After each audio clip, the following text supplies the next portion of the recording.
देगलूर अंध विद्यालय प्रकरणाचा निषेध, दिव्यांग बालिकेला न्याय मिळावा यासाठी candle rally. Deglur 20 August 2026। Deglur येथील अंध विद्यालयातील 17 वर्षीय दिव्यांग विद्यार्थिनीच्या मृत्यूच्या प्रकरणाने परिसरात तीव्र संतापाची भावना निर्माण झाली आहे। या प्रकरणाचा निषेध करत आणि दिवंगत विद्यार्थिनीला न्याय मिळावा, दोषींवर कठोर कारवाई करण्यात यावी, या मागणीसाठी ऑगस्ट 20 रोजी देगलूर शहरात नागरिकांच्या व सामाजिक कार्यकर्त्यांच्या वतीने कॅन्डल रॅली काढण्यात आली। हातात मेणबत्त्या घेऊन सहभागी झालेल्या नागरिकांनी दिवंगत विद्यार्थिनीला श्रद्धांजली अर्पण केली। या घटनेची निष्पक्ष आणि सखोल चौकशी करून सत्य समोर आणावे, तसेच दिव्यांग विद्यार्थ्यांच्या सुरक्षिततेची जबाबदारी निश्चित करावी, अशी मागणी यावेळी करण्यात आली। मिळालेल्या माहितीनुसार, अंध विद्यालयातील विद्यार्थिनीची प्रकृती बिघडल्यानंतर तिच्यावर विविध ठिकाणी उपचार करण्यात आले।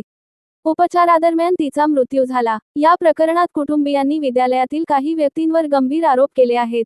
या तक्रारीच्या आधारे देगलूर पोलीस ठाण्यात पॉक्सो कायदा, विनयभंग तसेच अनुसूचित जाती, जमाती अत्याचार प्रतिबंधक कायद्यांतर्गत गुन्हा दाखल करण्यात आल्याचे वृत्त आहे।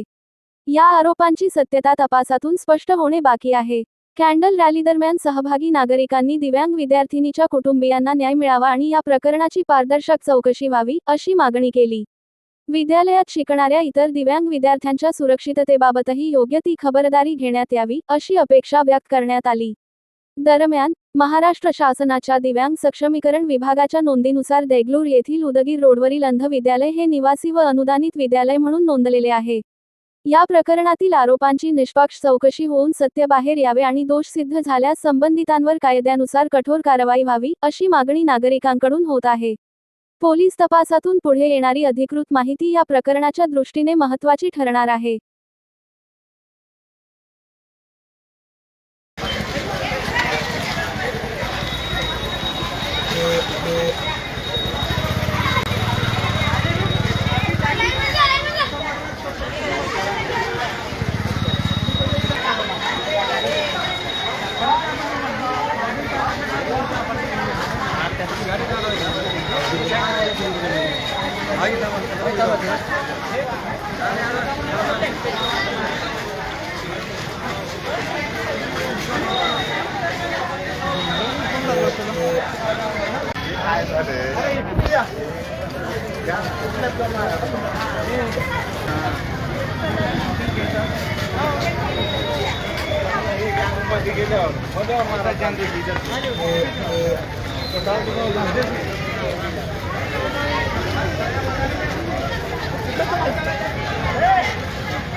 आता घ्या